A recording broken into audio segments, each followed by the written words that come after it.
What if the bravest warrior in all of Kano was forced to bow before humility? In his dream, Idris sees himself defeated, with no one to cheer him on. What if the fiercest warrior in all of Kano saw his death not in battle, but in a whisper? The early sun spilled golden light over the ancient city of Kano. The rooftops shimmered with dust and promise, and the call to prayer rose like smoke in the morning sky. Within the warrior quarters, where leather-bound shields lined the walls and sabers glinted from their racks, slept Idris, the lion of the north. His body was carved with the strength of years, shoulders broad, arms thick as tree trunks, and on his chest, inked in fiery red, were tattoos of every duel he'd ever won. No man in Kano dared challenge him. But this morning he jolted awake, his chest heaving, sweat matting his tightly curled hair. He had seen something he had never seen before. His own defeat. A faceless warrior had stood over him. The crowd had turned their backs. He had cried out, but no one listened. His sword shattered. His knees kissed the ground. And then, darkness.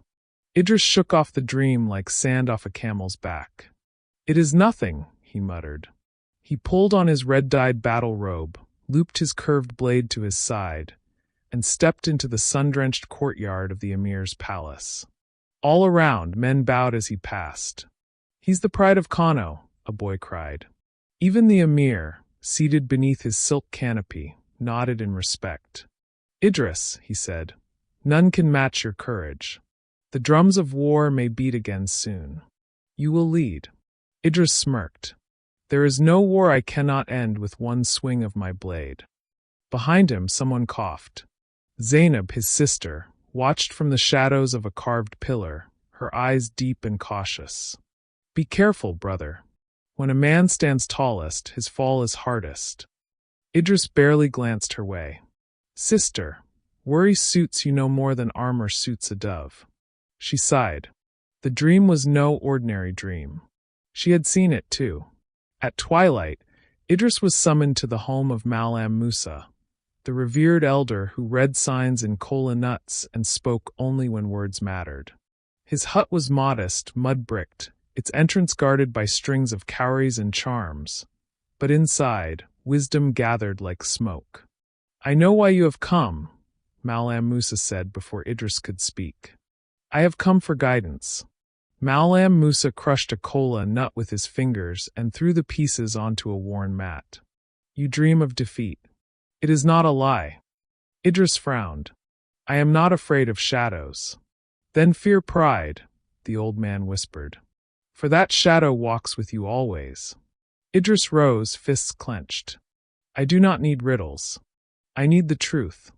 Malam Musa leaned forward, his eyes burning. "Then hear this. The one who never bows will one day break." Outside, the wind howled as if to echo the warning. Morning brought dust and rumors. From the northern dunes came whispers of Sani the Crimson Blade, a desert-born warrior who had never lost a duel. His rise had been swift, whole villages bowed to him. His warriors painted their faces crimson. His sword was said to drink pride and leave only silence. "I will face him," Idris declared, his voice thundering through the palace court. The emir's council hesitated. "He has defeated the warriors of Katsina and Zaria," said one advisor. "Then he is overdue for defeat," Idris answered. Behind the veils of the women's court, Zainab turned her face away. Idris would fight. She knew it, but she feared he would not return. Preparations began.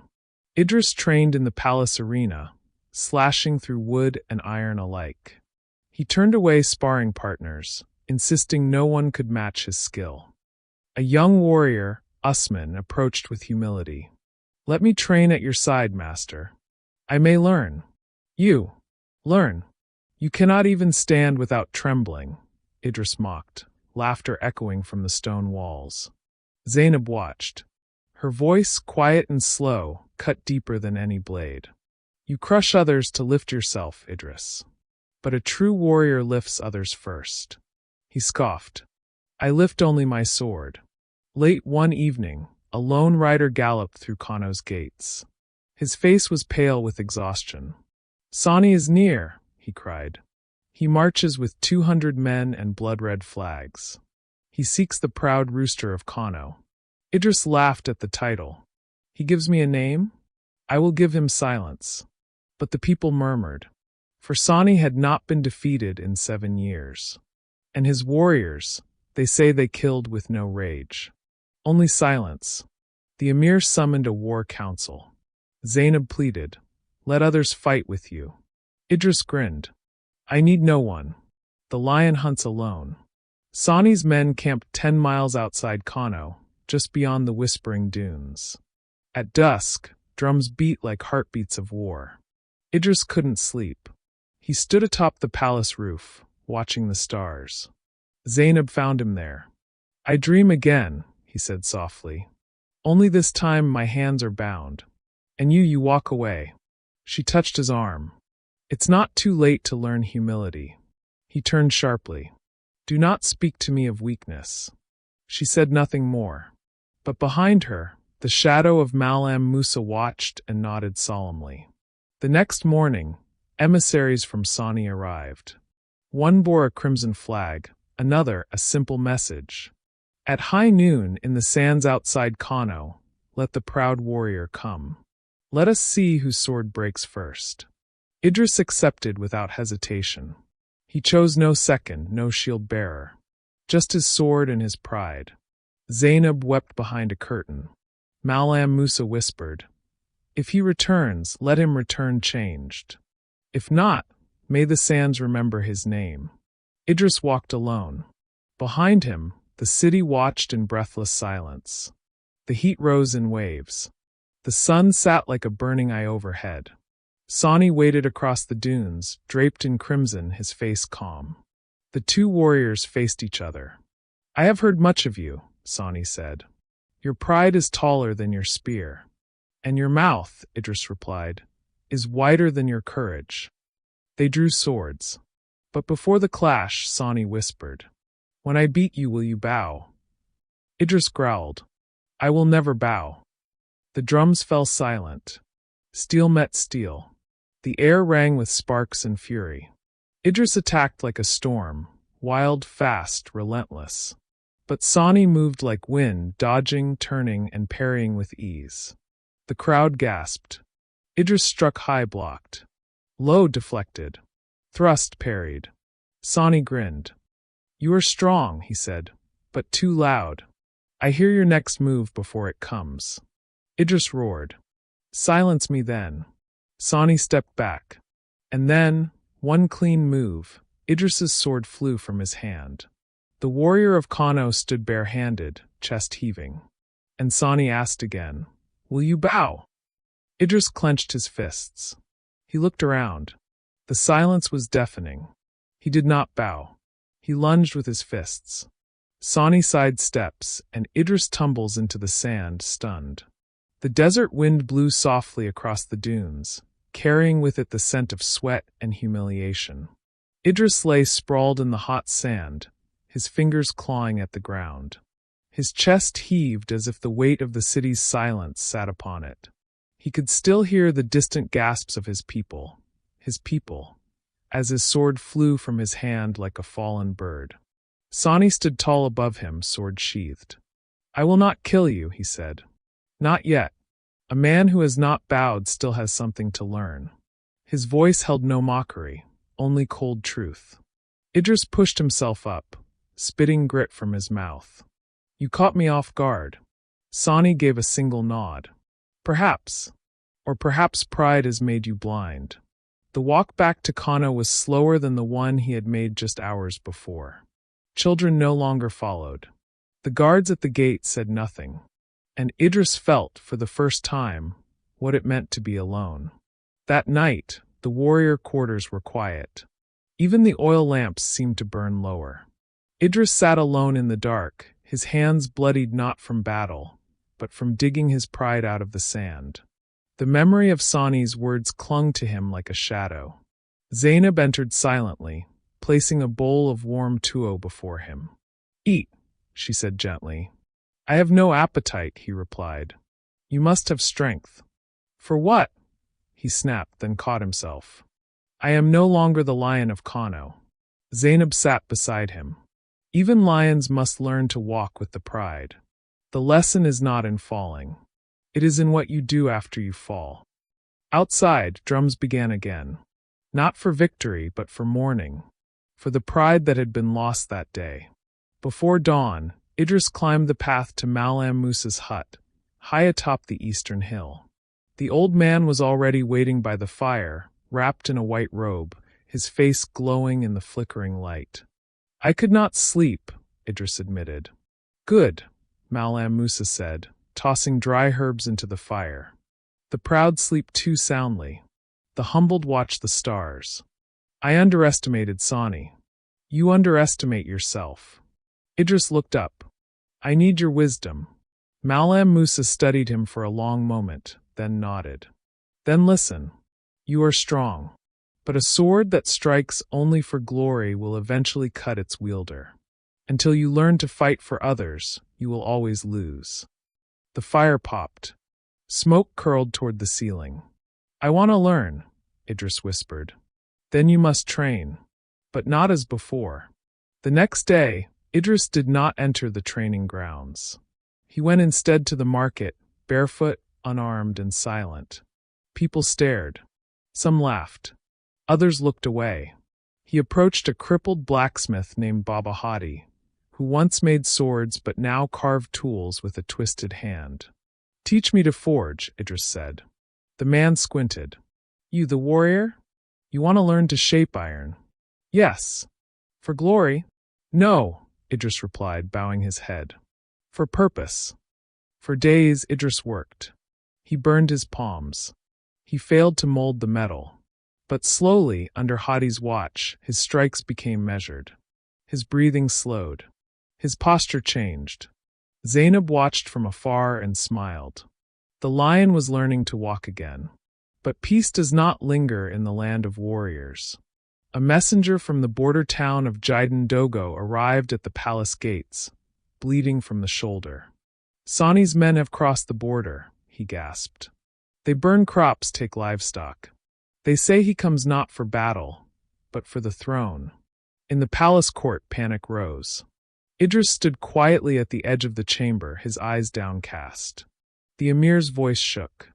Where is my warrior? Everyone turned. Idris stepped forward. I am here.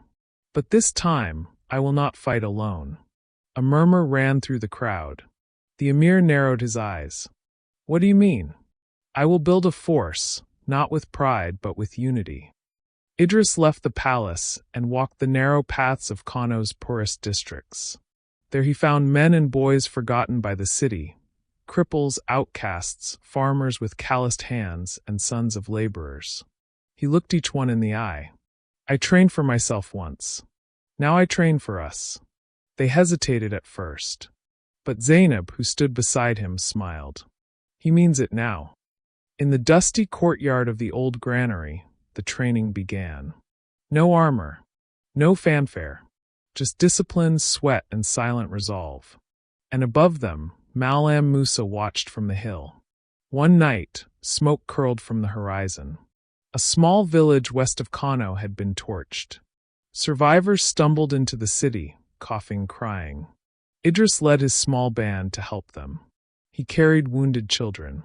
He dug graves with bare hands. The proud warrior who once sought cheers now worked in silence. A mother wept at his feet. You have changed. No, Idris said softly. I have returned. That night, as he sat by the fire with his new brothers in arms, Zainab brought him a torn cloth, red, like his old robe. Your color, she said, but not your cause.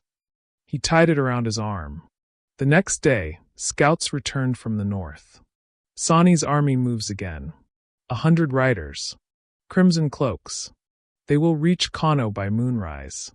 The emir convened another council. We must surrender.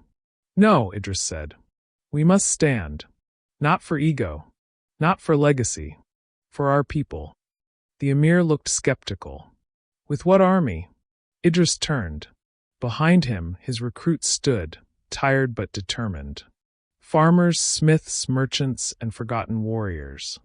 We have something Sani doesn't, Idris said. And what is that? The emir asked. Idris smiled faintly. Humility. In the hours before the attack, the people of Kano came alive. Women brought water and food to the fighters. Children wove amulets. Elders prayed.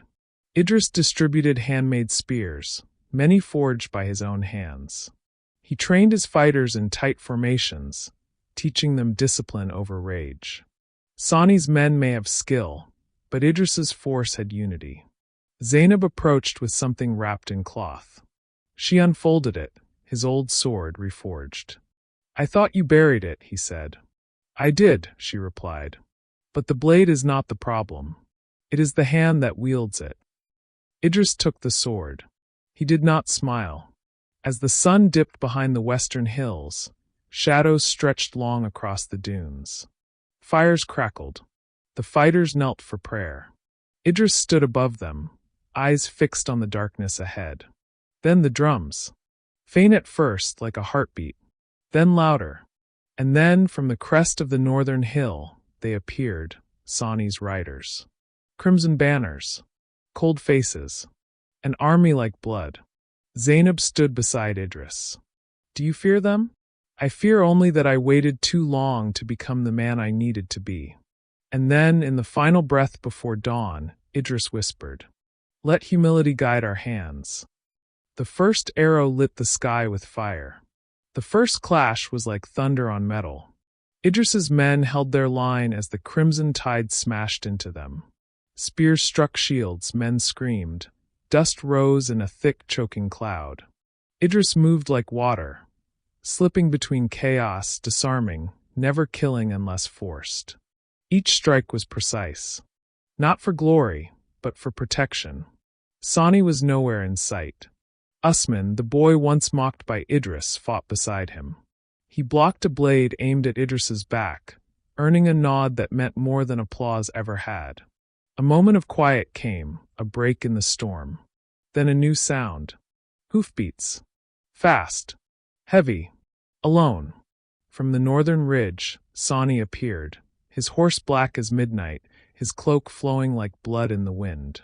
Sani rode through the battlefield with eerie calm, his sword drawn but unstained. Around him, warriors parted like water around a stone. His eyes locked with Idris. Idris stepped forward, sword in hand, red cloth tied around his arm like a vow. Back again, Sani said, voice low. This time not for pride, Idris replied. Sani tilted his head. No, this time for something more dangerous. Righteousness. They circled. Dust rose around them. Neither struck first. I spared you once, Sani said. I won't make the same mistake. Then don't, Idris growled. Steel met steel. The duel was different now. Not reckless and loud, but deliberate. Measured. Every strike met with calm resistance. Sani moved like the wind. Idris now moved like stone, resilient, patient, anchored. Around them, the battle waned. Fighters stopped to watch, silent, awed. Zainab pushed through the crowd, her eyes locked on her brother. Blood streaked her cheek from a glancing wound, but she never looked away. A strike from Sani grazed Idris's ribs. He staggered. You're slowing, Sani said. I'm standing, Idris whispered. Their blades locked. And then, with a sudden twist, Idris disarmed Sani. The crimson blade flew through the air. And for the first time, Sani knelt. Idris stood over his rival, blade poised. A roar rose from his side of the battlefield. Strike him down, someone shouted. But Idris did not move. He looked down at the man who once humiliated him, who burned villages and mocked mercy. Sani met his gaze. What are you waiting for? He spat. Idris's hands trembled. I am not the man I was. He lowered his sword. You kneel, he said. I will not kill the man who showed me myself. A gasp rippled through both sides. And then an arrow flew. The arrow struck deep. Not Idris, but one of his own men, standing nearby. Chaos erupted. Another arrow. Then another. But these didn't come from Sani's side. They came from the walls, from within Kano. A traitor. Panic spread. Fighters turned on each other in confusion. Zainab screamed, pointing to the rooftop above the granary. A shadowy figure reloaded his bow, an elite archer once loyal to Idris, now paid by greed. Idris sprang into action, charging toward the granary. Behind him, Sani rose to his feet untouched. And smiling. The archer lost another shot, this one aimed at Malam Musa, who stood unarmed, guiding civilians to safety. Idris leapt, intercepting it mid-air, the arrow slicing through his shoulder. He landed hard. Pain exploded in his chest. Zainab reached him, grabbing his hand. "You're bleeding." "I'll live." But the archer had lit a fuse. The granary burst into flames. Smoke clouded the air. Screams filled the sky. Idris, half-conscious, looked up to see Sani disappearing into the smoke. "He's escaping," Zainab cried. But Idris could no longer rise. Idris awoke in darkness, surrounded by wounded men and women. His shoulder was bandaged, his strength nearly gone. Zainab sat beside him, clutching a bloodied cloth. "You should have killed him," she said quietly.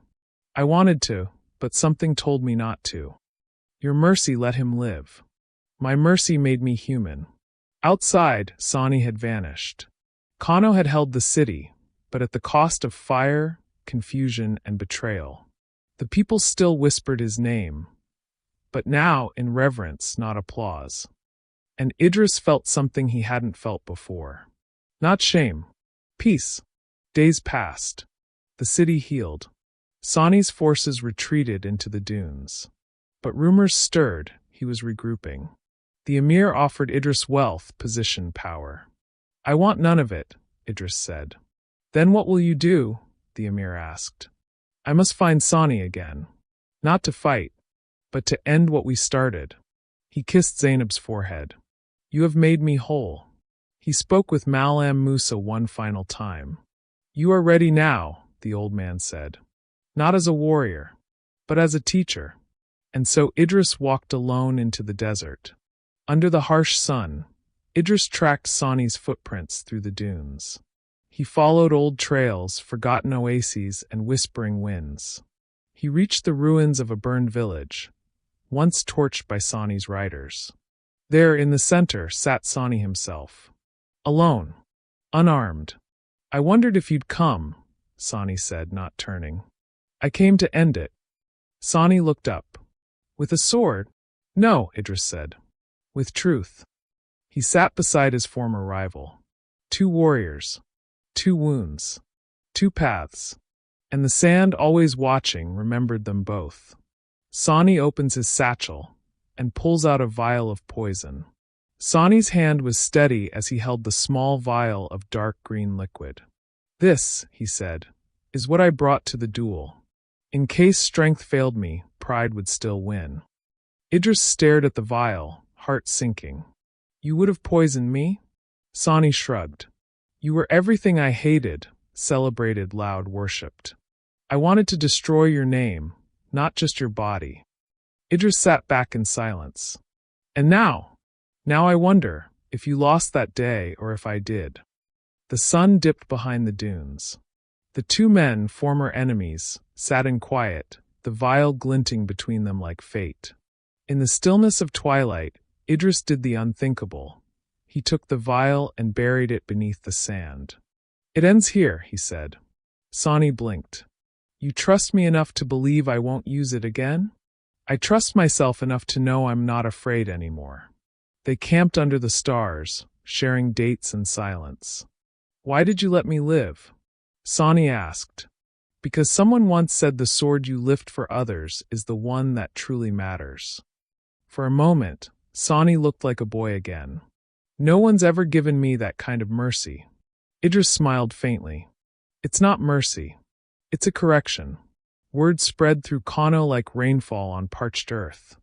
Idris and Sani walked together, side by side, toward the city gates. Some wept. Others cheered. A few whispered curses. Zainab stood by the gates, arms crossed. She saw the blood between them, both physical and remembered. "You walk with the one who burned our kin?" she asked. "I walk with a man," Idris replied, "not a monster." Sani bowed to her. "I have no excuse." Zainab's eyes were stone, but she nodded. "Then earn your forgiveness." Behind her, Malam Musa whispered to a nearby scribe, "Today a new legend begins." The city celebrated drums, fire, food. But Idris remained quiet, standing atop the palace walls at nightfall. "Do they cheer for peace?" he asked Zainab. "Or because bloodshed ended?" "They cheer because they believe again." "I don't feel like a hero." "That's because you've become one." Sani was offered a place in the army, but he declined. "Let me farm. Let me build. I've broken enough." And so the former Crimson Blade became a builder of wells and walls. And Idris, for the first time, slept without hearing cheers or dreams of battle. A scholar arrived from Zaza, carrying scrolls and questions. "I've heard of the warrior who bowed to humility," he said. Idris chuckled. "Bowing saved me. I just didn't know it." The scholar asked to write his story. "I don't want glory," Idris replied. "Then let me write it not for glory, but for those who still fight for pride." Idris agreed on one condition. "Don't end the story with my victory. End it with the truth." And so the scroll began. 3 weeks later, Idris fell ill. At first it was fatigue. Then I had a fever.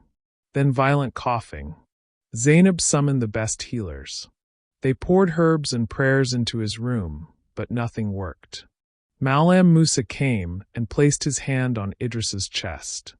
"There is poison in you," he whispered. Zainab's heart stopped. "How?" And then they remembered the arrow, the one Idris had caught. Sani's poison blade hadn't struck him, but the traitor's arrow had been tipped with the same toxin meant for Sani. Idris had intercepted his own death. Sani knelt beside Idris's bed. The once mighty warrior was pale, sweat soaking his linen tunic. "I never meant for this," Sani said. "I never told anyone about the poison. This is my fault." Idris smiled weakly. "You gave me life when you let me learn. I only used it well because I didn't fear death anymore." Zainab sobbed. "There must be something. A cure?" Malam Musa stood silently. "There is no cure for pride," Idris whispered, "except humility. And I found mine." Outside the sick room, Kano grew still. No training. No drumming. Just silence and prayers. Children lit candles. Elders sang soft, ancient chants. Women weaved white cloth in preparation. Sani refused to leave his side. "I came to destroy this city," he said, "and now I would give my life for it." "You already have," Zainab said. Malam Musa gathered the people in the square. "The warrior who once stood above all, now lies below none. Learn from his journey." Idris opened his eyes one last time. "Tell them," he said to Zainab, "that strength is not in the blade, but in how gently it's held." She wept. "Tell them I never truly won, until I lost." And then, with a soft sigh, the proud warrior who could not win was finally at peace. The funeral was held beneath the morning sun, with thousands in white. Sani carried Idris's sword, wrapped in white linen. He laid it atop the grave and spoke softly. "I learned to fight by hating him. I learned to live by loving him." Zainab stood tall before the crowd. Her voice shook with power. "This was my brother. He was once proud, then broken, then whole. Let Kano remember not the warrior who never bowed, but the one who finally did." As they sealed the earth, a desert wind rose, and with it the sound of drums. But not of war, of remembrance. Weeks passed, yet the city of Kano still spoke of Idris. Not in chants of war, but in quiet stories, told in markets by firesides under the stars. "He was the lion who chose to kneel," they said, and in kneeling stood taller than ever before. Children played in the courtyards, mimicking the final duel, not with roars and taunts, but with bows and smiles. Zainab began keeping a scroll, titled simply, "The Blade of Humility," And deep in Kano's heart, Sani worked beside farmers, hammering iron, carrying water. The once feared crimson blade now walked barefoot, with calloused palms and bowed head. But peace has long memories. One evening, a merchant caravan arrived from the east. Among the travelers was a man with a hidden face, burnt at the chin, limping slightly. Zainab's heart froze when she saw him. It was Ibrahim the archer, the traitor who fired the poisoned arrow. He had fled after the ambush, but now returned under a false name, believing time had buried guilt. Zainab said nothing for now. She watched. She waited, because even mercy must be measured.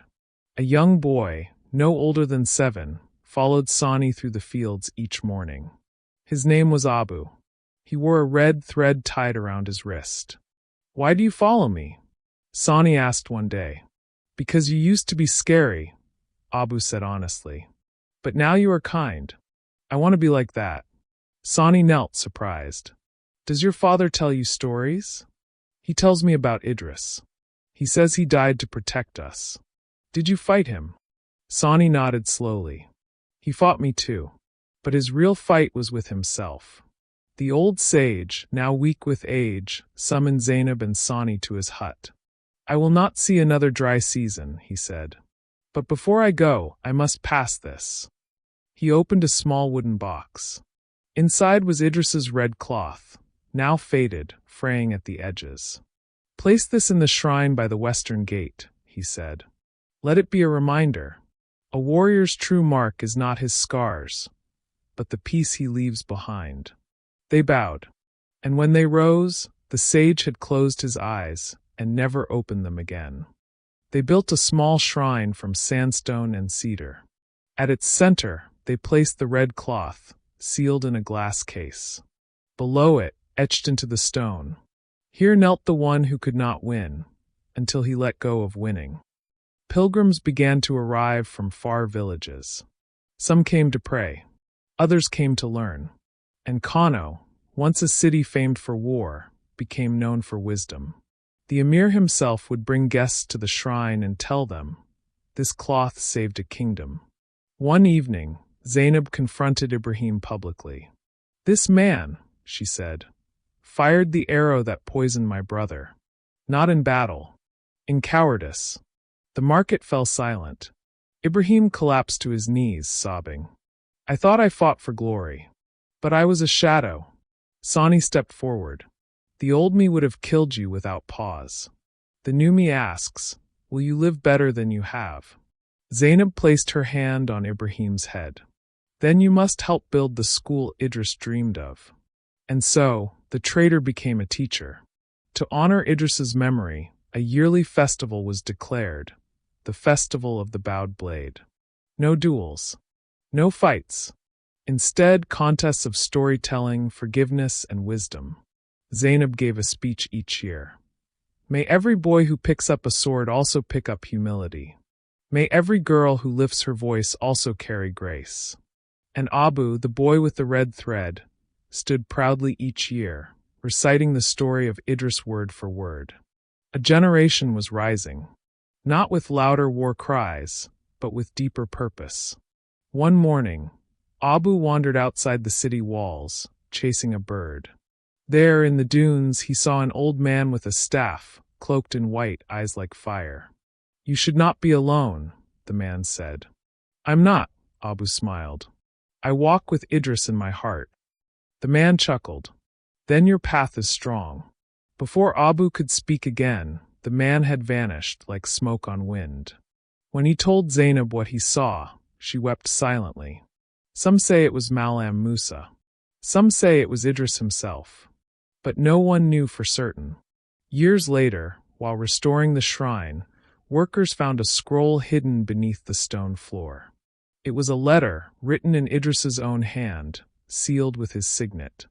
"If you find this after I am gone, then let these words matter more than my sword ever did. Teach the angry how to be still. Teach the strong how to be soft. Teach the loud how to listen. That is the war worth winning." Idris, the one who bowed. The scroll was placed beside the red cloth, where it remains to this day. Years passed. Sani grew old and blind. Zainab's hair turned silver. Abu became a great teacher, known from Katsina to Timbuktu. One night, he sat by the shrine, reading Idris's story to a new group of children. A stranger approached, face covered, voice familiar. "You tell the story well," the man said. "Thank you. I owe it to him." The man touched the glass gently. "But there is something you don't know." Abu frowned. "What's that?" The man leaned in. Idris knew about the poison before the duel. He knew he would die, but chose to fight with mercy anyway. Abu's eyes widened. "Who are you?" But the man was already gone. And the winds of Kano whispered once more. The warrior who couldn't win became the warrior we never forgot.